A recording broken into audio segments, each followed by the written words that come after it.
It's funny how quickly you can forget the sound of silence. That's what I thought when we arrived at the campsite, an isolated, wooded area hours away from civilization. The kind of place people go to escape, but I couldn't shake the feeling that something wasn't quite right. The air was too thick, too still, and the trees seemed to stand taller than they had any business being. But then, I convinced myself it was just the quiet. I wasn't exactly the outdoorsy type, so maybe it was just a reaction to all the unfamiliar. I'm Ethan. My buddies were Aaron, Ben, and Lucas. We were all in our mid-20s, just a bunch of guys from Chicago who needed a break from the grind. We were supposed to be having a fun weekend, just hanging out, drinking, maybe doing some hiking. What could go wrong? Nothing could have prepared me for the way the night would unfold. It all started with the fire. We set up camp near an old, dilapidated stone structure that we thought was part of a long-forgotten shelter. None of us knew much about the place, except that it was marked as a popular campsite on some outdated map we found. There was a chill to the air even though it was July, but that didn't stop us from cracking open beers and tossing wood on the fire. The flames flickered, casting eerie shadows on the trees, and we joked around, not yet aware that the firelight would be the last thing to comfort us. Aaron was the first to hear it. It started as a faint rustling in the trees, too far for any of us to pinpoint, but he swore it wasn't wind.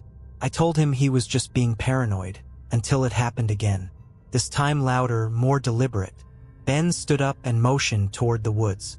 "You guys hear that?" he asked, looking past the trees into the growing darkness. I didn't want to admit it, but I did. There was something out there. The forest wasn't quiet anymore. It was like it was alive, watching us. We laughed it off, mostly out of nervousness. The thing about camping, especially in a place like this, is you're surrounded by the unknown. But that's the kind of thing you ignore when you're trying to have a good time. We toasted to a weekend of fun and carried on. But as the night wore on, the noises didn't stop. They grew, twisted, until they were no longer just rustling. Now there were footsteps, slow, careful, almost as if someone was circling us. I tried to ignore it. It's easy to convince yourself that you're hearing things when you're out in the woods, in the dark. But when Aaron's face drained of color and he grabbed my arm, I knew this wasn't just the wind. "I think someone's out there," he whispered. I nodded, but I didn't know what to say. None of us had brought any serious gear for defense. We were just four guys looking for a weekend escape. Ben got up to investigate, but before he could take 2 steps, something caught his eye. Something standing just beyond the tree line. It wasn't a person, at least not a normal one. It was tall, too tall. It wasn't moving in the way that people move. It was still, almost as if it was waiting for us to make the first move. We froze. "Is that A?" Lucas stammered. Before anyone could answer, the figure darted into the trees, disappearing faster than humanly possible. "Let's go," Aaron said, his voice cracking. But before we could pack up and leave, the noises got worse. Something was running now, keeping pace with us, just out of view, staying just enough in the shadows to remain unseen but heard. I felt my heart pound in my chest, and my hands went clammy as I fumbled with the straps on my backpack. We had no choice but to keep going. We were being hunted, but by what? We didn't run, but we didn't walk either. It was more of a hurried, silent shuffle through the trees as we packed up. I could hear my breath coming in quick bursts, like my lungs were trying to keep up with my racing thoughts. I kept glancing over my shoulder, half expecting to see something emerging from the darkness behind us. But there was nothing, not yet. Still, I couldn't shake the feeling that we weren't alone. Aaron was the first to suggest it. "We need to make it to the road. If we can just get to the road, we'll be okay." I didn't want to admit it, but he was right. The further we went into the woods, the less sense everything made. The trees closed in around us like a maze, and I could barely remember the way we had come in. I'd been too caught up in the excitement of the trip to notice how isolated we were. This wasn't a friendly camping spot. This was something different, something that didn't want us here. We had barely taken a dozen steps before we heard it again, the sound of something moving not far behind. This time, I didn't need to be told. I could feel it. The air had shifted, the temperature dropping, and the sounds, They were too deliberate to be anything natural. It wasn't an animal. It was something watching us, and it wasn't trying to hide anymore. I could hear Ben whispering frantically, "Stay together. Stay quiet." We moved in a tight group, each of us too scared to speak. But the footsteps were getting louder, closer. They weren't coming from the front. They were coming from all around us, circling. It was like the woods themselves were alive, closing in on us. Lucas grabbed my arm and pointed ahead, his face pale. There, in the distance, I saw it again. That same figure. It was too tall, too unnatural, its body blending with the trees, moving in ways no human could. But this time, it wasn't alone. There were others just as tall, just as still, standing in the shadows, watching us. I don't know how long we stood there, frozen, but it felt like an eternity. The woods were so quiet now, the kind of silence that presses on your ears. Then, out of nowhere, there was a scream, a shrill, high-pitched scream that echoed through the trees. We turned, but no one was there. It was like the scream came from the forest itself. "Go! Go now!" Aaron shouted. We broke into a sprint, all of us running in different directions, trying to escape. But it didn't matter. The moment we scattered, I felt it. A hand, cold and clammy, grabbing my ankle. I tripped, falling face first into the dirt. My heart raced, panic setting in as I tried to push myself up. But I couldn't. There was something heavy on my back, something pressing down on me. I felt my body being dragged through the dirt, the leaves, until I was slammed into something hard, something cold. When I opened my eyes, I was no longer in the woods. The trees were gone, replaced by the stone walls of that old shelter we'd seen earlier. I tried to stand, but my legs wouldn't work. My head spun, my vision blurred. And then I saw them, the figures from the forest. They were standing around me now, their faces hidden in shadow. They didn't speak.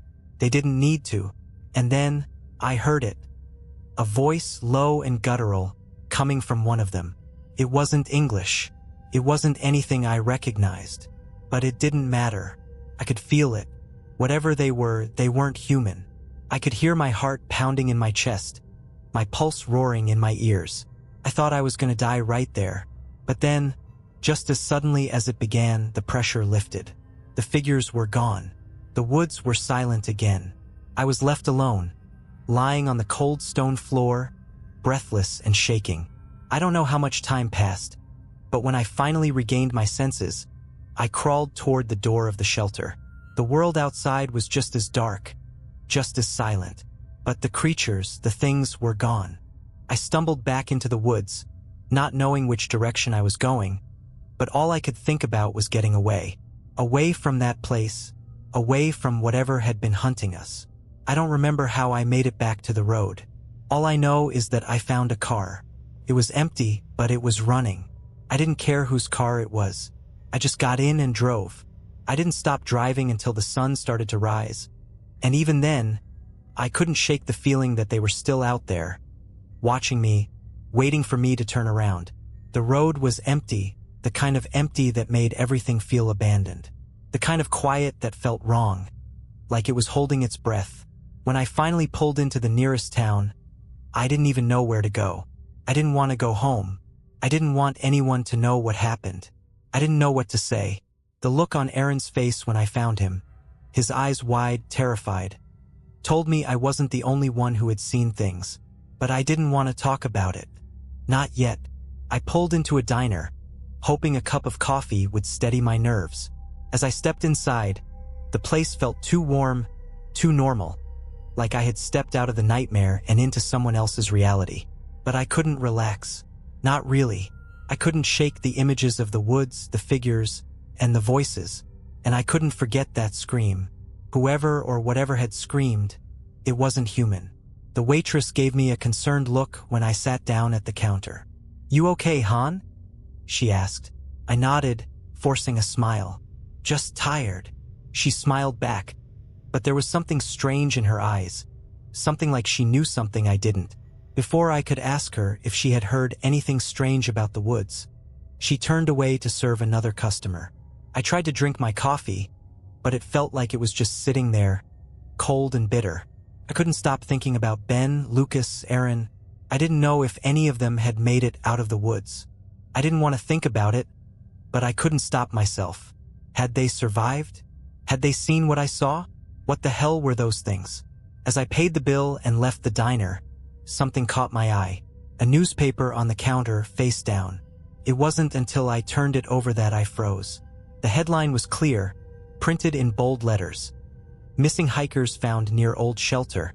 Cause of death undetermined. The article was brief, but it told me everything I needed to know. It mentioned 3 hikers, all young men, who had gone missing in the woods not far from the shelter we'd camped at.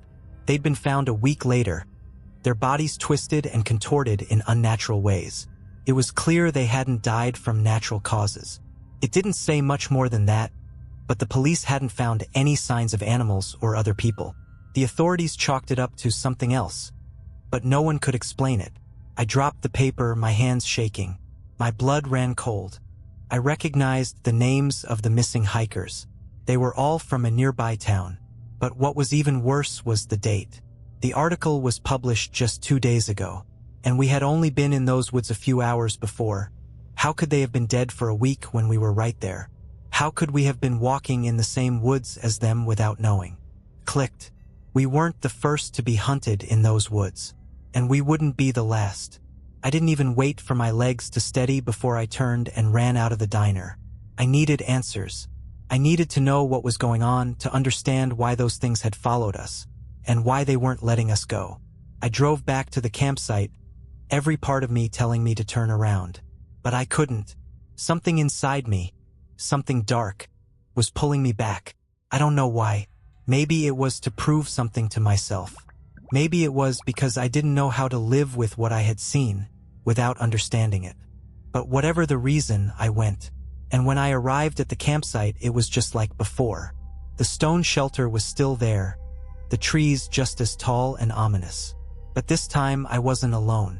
Someone was there. I saw her standing by the fire pit. A woman. She was tall, slender, dressed in a long dark coat, her hair hidden under a hood. I didn't know how long she'd been there, but I could feel her eyes on me, watching, studying me like I was some sort of specimen. I approached cautiously, my instincts screaming at me to turn around, but I needed to know. She didn't speak at first.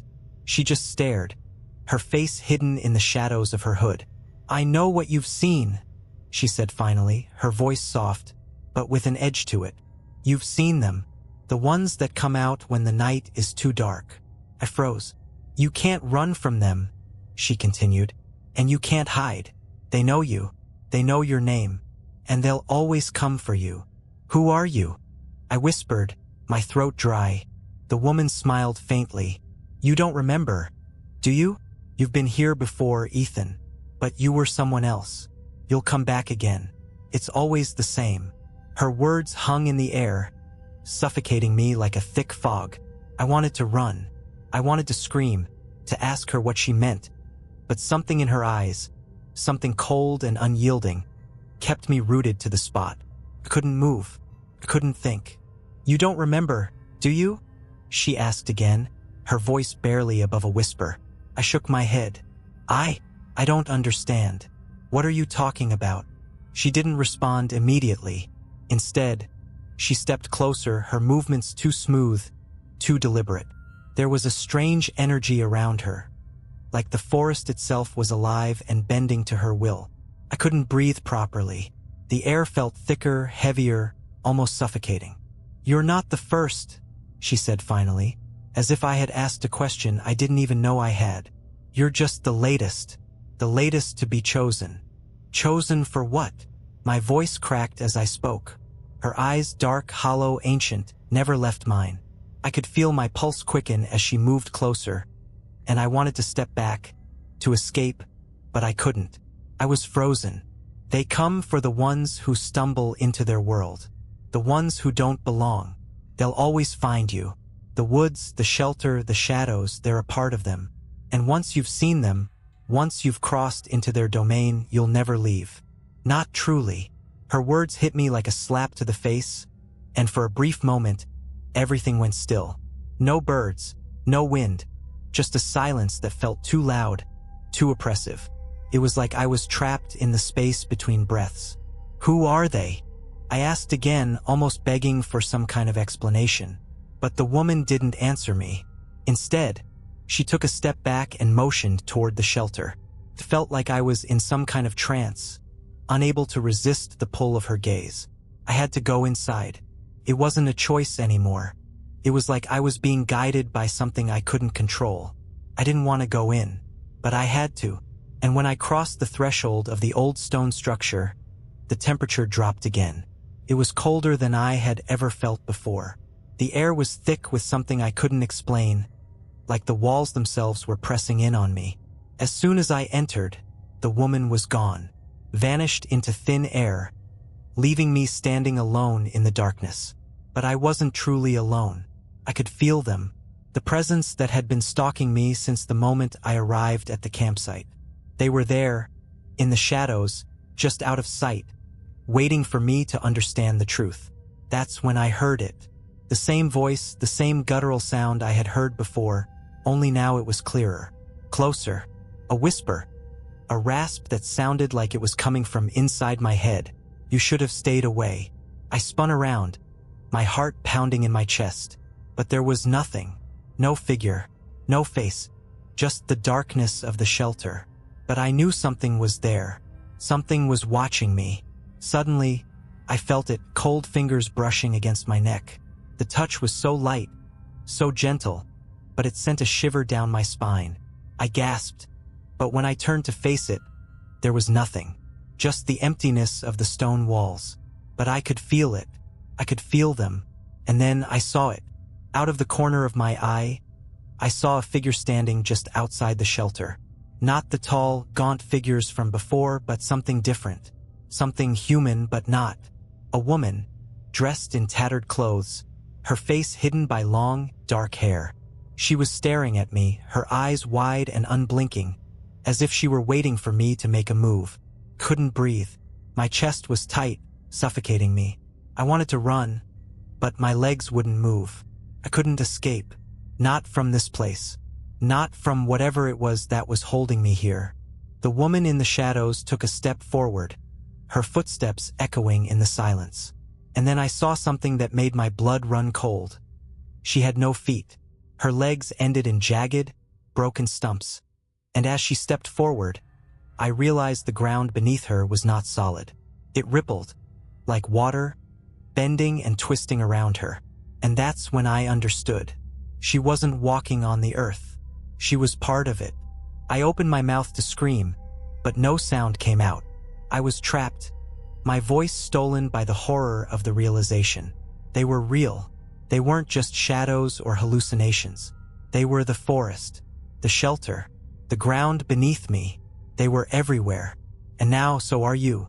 Couldn't breathe. Couldn't think. The woman in the shadows was closer now, and the air around her seemed to warp, twisting in unnatural ways. My legs felt like they were made of lead, rooted to the stone floor as the ground beneath me trembled ever so slightly. I tried to scream again, but it was as if the air itself had stolen my voice. Her eyes, dark and hollow, locked onto mine. There was nothing human in them, just endless darkness. She opened her mouth. No sound at first, and then, slowly, the words came. They didn't come from her mouth. They came from the air, from the walls themselves. "You shouldn't have come back. It's too late now." Her voice echoed, stretching across the room like a sickening, cold wind. I wanted to run, to escape, but I was frozen in place, my body refusing to obey. And then, I understood what she meant. This wasn't just a place in the woods. This wasn't just a campsite. The shelter wasn't some forgotten building. It was part of something much older, something much darker. It had been waiting for me, for anyone foolish enough to wander too close. It wasn't just the shelter or the trees that were alive. It was everything. The land itself was part of it. A living, breathing entity that fed on the ones who entered, trapped them here in a twisted, endless cycle. And once you crossed into its domain, once you saw the things that watched you from the shadows, there was no escape. There was no leaving. I turned toward the entrance, desperate for a way out, but it was gone.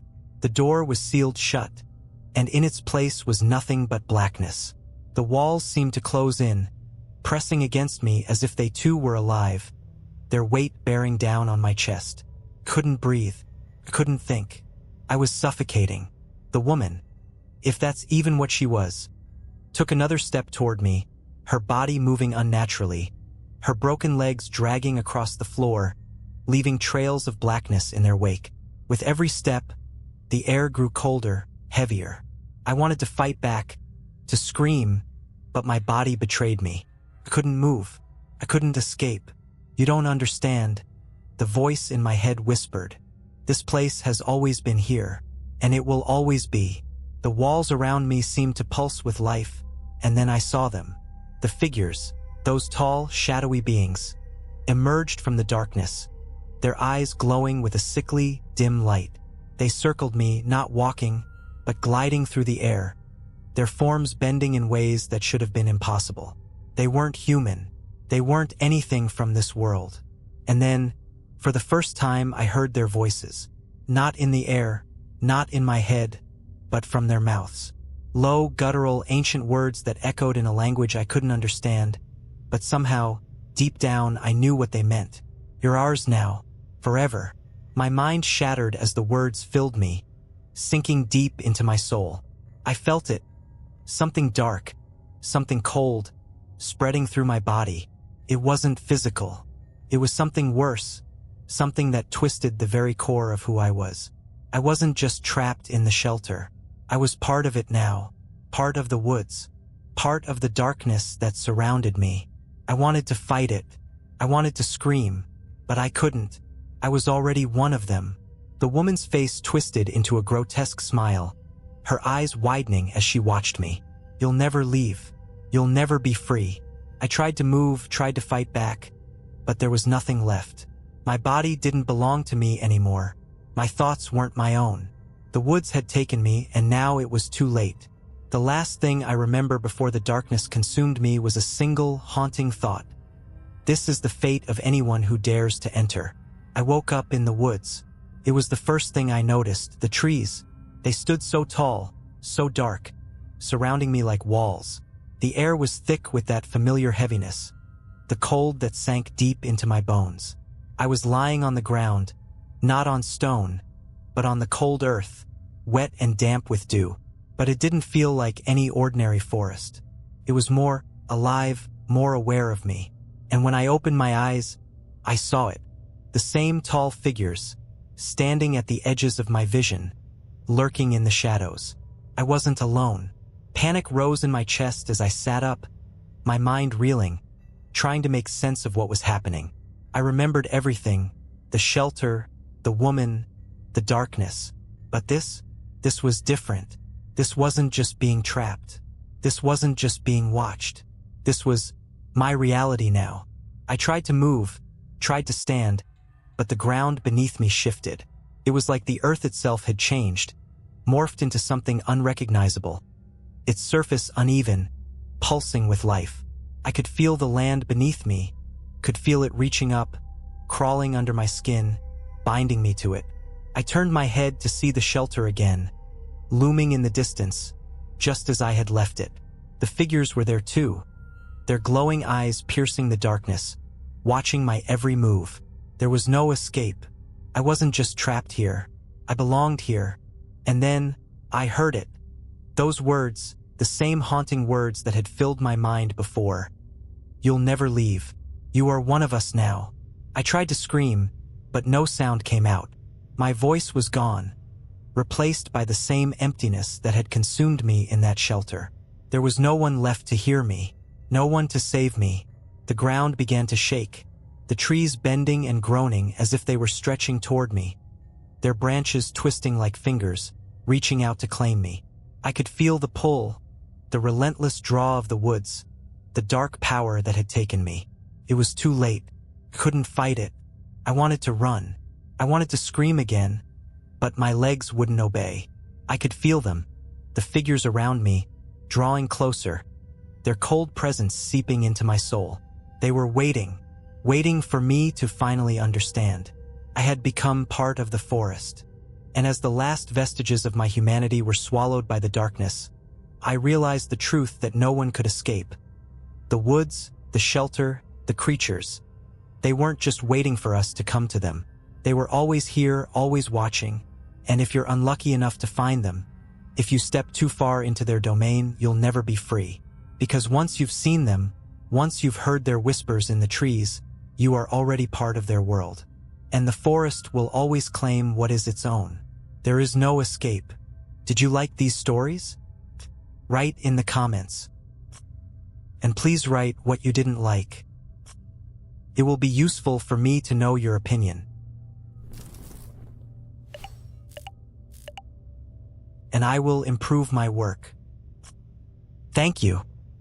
Subscribe to my channel and click the bell so as not to miss new stories. I try for you.